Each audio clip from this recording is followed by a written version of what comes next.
Recently আমি একটা TV series দেখেছি। সেটা মূলত আম হাতের রেখা দেখে ভাগ্য নির্ণয় এরকমই একটা টিভি সিরিজ। সেখানে দেখানো হয় যে হাতের রেখা দেখে ভাগ্য নির্ণয় করে বা ভবিষ্যৎবাণী, যেটা আমরা এ ব্যাপারে আমরা সবাই পরিচিত, এটা করা হয়। আজকে আমি কথা বলতে পারি কিভাবে হাতের রেখা দেখে আমরা ভবিষ্যৎ না দেখে অন্তত কিছু রোগ ডায়াগনোসিস করতে পারি। আজকে আমি সেই ব্যাপারটা নিয়ে কথা বলবো। এখন আমরা বলতে পারি যে হাতের রেখা আসলে কেন হয় বা হাতের রেখা কখন থেকে শুরু হয়। এটা কি মাতৃগর্ভ থেকেই হয়, নাকি পরবর্তীতে বয়স বাড়ার সঙ্গে সঙ্গে নানা ধরনের রেখা আমাদের হাতে চলে আসে?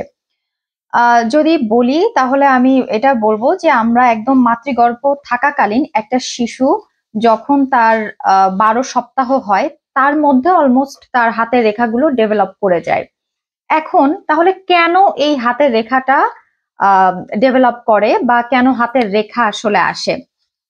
এটা মূলত একটাই কারণ, সেটাকে বলা হয় ফ্লেকশন, পামার ফ্লেকশন হয়। একটা বাচ্চা যখন মাতৃগর্ভে থাকে তখন যে শুধু হাত মুষ্টিবদ্ধ করে থাকে তা না, সে কিন্তু শরীরের সর্ব অঙ্গ, যেটাকে আমরা ইউনিভার্সাল ফ্লেকশন বলি, একটা যেহেতু মায়ের গর্ভটা ছোট, তাই জন্য তাকে কিন্তু অ্যাডাপ্ট করে নিতে হয় যে কিভাবে সে একটা ছোট্ট জায়গার মধ্যে নিজের ফুল বডিটাকে সেখানে আর কি এঙ্গেজ করে রাখবে। তো এই কারণে শুধু হাতের রেখা না, বডির অন্যান্য পার্ট গুলো ফ্লেক্সড হয়ে থাকে। অনেকে ইসলামের এরকম দিক থেকে বলা হয় যে মানুষের নেচারই এটা, যে ইউনিভার্সালি আমাদের মাথা নিচু করে থাকা বা ফ্লেক্সড হয়ে থাকা। কারণ একটা বাচ্চা মাতৃগর্ভ থেকেই এভাবেই সে ইউজড হয়ে থাকে। তো শুধু হাতের রেখা না, দেখা যায় আমরা কিন্তু আরো ভালোভাবে দেখলে এখানে আমাদের কিছু ক্রিজ থাকে, এটাকে রেখা বা ক্রিজ বলা যেতে পারে সায়েন্টিফিক্যালি, এবং আমাদের বডির অন্যান্য অনেক অংশেই এই ক্রিজ গুলো দেখা যায়। এটাকে কিন্তু ইউনিভার্সাল ফ্লেকশন বলা হয়। এখন আমি বলি যে তাহলে এটার কারণটা কি, এই ইউনিভার্সাল ক্রিজ বা হাতের রেখা হওয়ার কারণটা কি, বা এটা আমার সুবিধাটা কি, এটা কেন হচ্ছে? প্রত্যেকটা কিছুর পেছনেই তো কোনো না কোনো কারণ থাকে।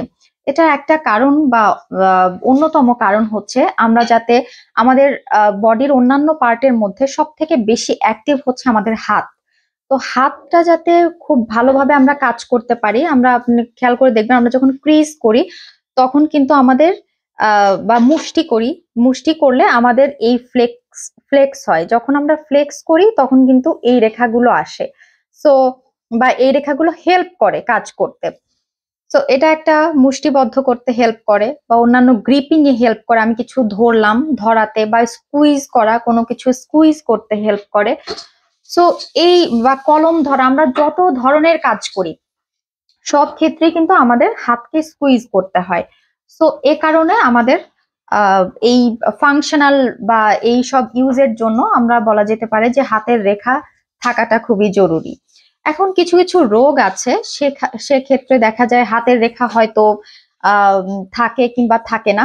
তার আগে বলি যে আমাদের হাতের কয়েকটা মেজর রেখা থাকে, মূলত তিনটা রেখাকে আমরা মেজর বলি। একটা, এটাকে ডিস্টাল রিজ বলা হয় বা ডিস্টাল লাইন, এটা তারপর হচ্ছে প্রক্সিমাল লাইন, অ্যান্ড দেন এই যে লম্বা যেটা একটু নিচের দিকে নেমে এসেছে এটাকে বলা হয় লঙ্গিটিউডিনাল লাইন। সো মূলত এই তিনটা লাইন আমাদের হাতের রেখায় থাকে। এছাড়াও অসংখ্য ছোট ছোট রেখা আছে যেগুলোর বিভিন্ন নাম আছে, এগুলোকে ডিজিটাল রিজ বলা হয় বা ডিজিটাল ক্রিজ বলা হয়। আমরা থাম্বে খেয়াল করে দেখতে পারি যে এটা কিন্তু এখানে তিনটা রিজ থাকলেও এখানে মাত্র দুটো রিজ। তো এটার ফাংশন ভেদে বিভিন্ন রকমের এটার ফাংশন থাকে বা বিভিন্ন কারণে হয়ে থাকে। এখন আমি যদি বলি কিছু কিছু ডিজিজ আছে যেখানে দেখা যায় যে হাতের তিনটা প্রমিনেন্ট রেখা থাকে না।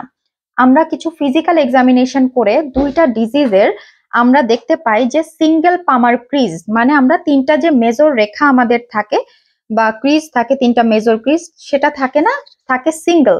এটাকে সিমিন ক্রিজও বলা হয়। এটা সাধারণত দুইটা ডিজিজ আমরা দেখতে পাই, একটা হচ্ছে ডাউন সিনড্রোম অ্যান্ড একটা ফিটাল অ্যালকোহল সিনড্রোম।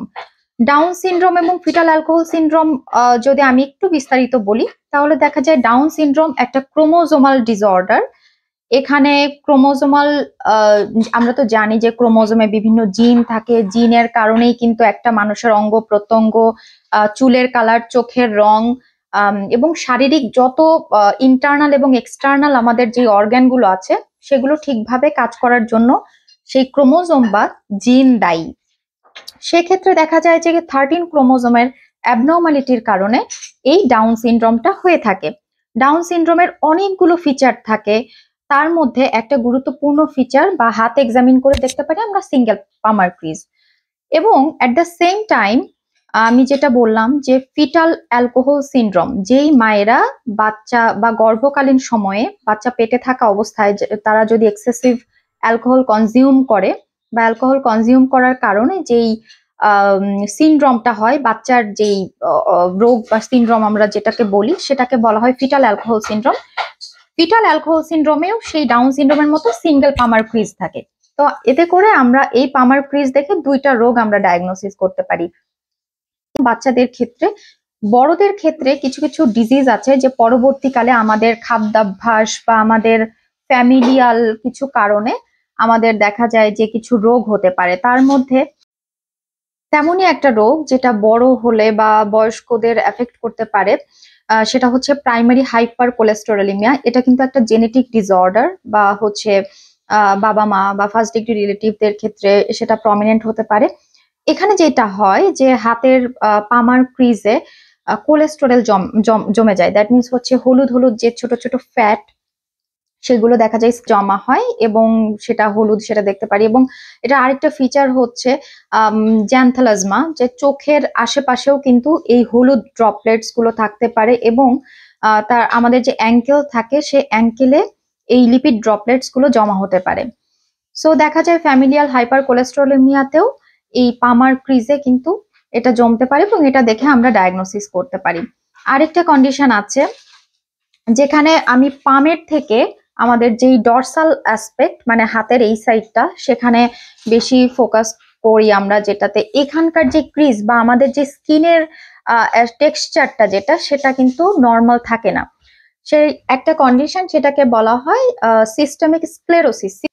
এটা একটা অটোইমিউন ডিজিজ, তার আগে বলে নিই এটা একটা অটোইমিউন ডিজিজ। এবং আম, এই ডিজিজে যেটা হয় যে স্কিনটা একদম টাইটেনিং হয়ে যায়। আপনি যদি হাতের মধ্যে ওয়াকনি এবং কোনো রিঙ্কেল থাকবে না, রিঙ্কেল ফ্রি স্কিন, বা সেটা শুধু হাতে হয় না, সেটা সারা বডিতেও হতে পারে, ডিফিউজ টাইপ, যেটা আপনার মুখের যে স্কিন গুলো আমাদের ন্যাচারালি যেটা হয় এজিং এর সাথে সাথে কুচকে যায়, সেই কুচকানো ভাবটা থাকে না, কোনো রিঙ্কেল থাকে না এবং এটা হাতে প্রমিনেন্ট হয়ে যায়। এবং সেক্ষেত্রে এক্সটেন্সিভ স্টেজে যেটা হয় হাতের আঙুলের বা টিপ অফ দ্য ফিঙ্গারে দেখা যায় যে এক ধরনের সিনড্রোম ডেভেলপ করে, রেনাউড সিনড্রোম, যেখানে যে হাতে টিপ অফ দ্য ফিঙ্গারে যে ব্লাড ভেসেলস গুলো সেগুলোকে এফেক্ট করে এবং আলসার হয়ে যায়, সেখানে ব্লাড সাপ্লাই ঠিক মতো যায় না এবং পরবর্তীতে ভাবে হয়ে যায়। শুধু তাই না, এটা স্কিনে না, এটা আমাদের শরীরের যেই খাদ্য নালী, খাদ্যথলি, কিডনি, তারপর হচ্ছে লাংস, হার্ট, ব্রেইন, প্রত্যেকটা জায়গায় এফেক্ট করে এবং পেশেন্ট পরবর্তীতে দেখা যায় যে মৃত্যুর দিকে ধাবি, যেটা কিনা আমরা হাতের পাম থেকে না দেখে বরঞ্চ আমরা সোল থেকে দেখে এটা ডায়াগনোসিস করতে পারি। সো এই ছিল সেকেন্ড ডিজিজ এবং সেকেন্ড অ্যাডাল্ট ডিজিজ আমরা বলতে পারি। আরেকটা কন্ডিশন আছে যেটাকে বলা হয় যে পামার কেরাটোডার্মা।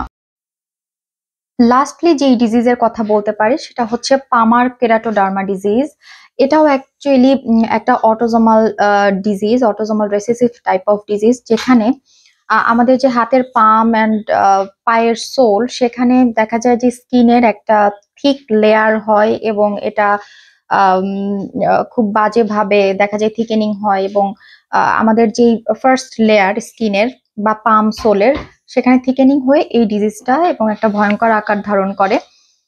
সো সেটাও কিন্তু আমরা পাম বা হাতের তালু দেখে ডায়াগনোসিস করতে পারি। এছাড়া অসংখ্য ডিজিজ আছে যেটা আমরা হাতের পাম দেখে ডায়াগনোসিস করতে পারি। তার মধ্যে আরো কমন যদি বলি, হাতে যদি পেল দেখা যায়, হাতের পামটা যদি পেল হয় দ্যাট মিনস রক্ত শূন্যতা, এটা আমরা খুব সহজেই দেখতে পারি। রক্ত শূন্যতা অনেকগুলো দেখার সাইট আছে, আমরা কমনলি চোখ দেখে বুঝি, হাতের নখ দেখে বুঝি, সেই সাথে হাতের এবং পায়ের হাতের পাম বা এই সাইডটা এবং পায়ের তালু দেখে কিন্তু আমরা সেক্ষেত্রে সেটা বুঝতে পারি। এছাড়া আরো কিছু ডিজিজ আছে যেখানে হাতটা একদম লাল হয়ে যায় বা কনজেশন হয়, সেটাকে আমরা পামার এরাইথেমা বলি।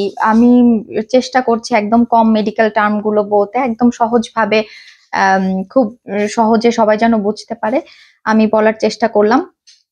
সো আমি আসলে পরিশেষে যেই জিনিসটা বলতে চাই যে আমরা হাতের রেখা দেখে ভাগ্য নির্ণয়, এটা খুবই বিতর্কিত একটা ব্যাপার। কেউ কেউ বিশ্বাস করে, কেউ কেউ করে না। এখানে এখানে ইভলিউশন, এখানে বায়োলজি, অনেক কিছু ইনভলভ এখানে।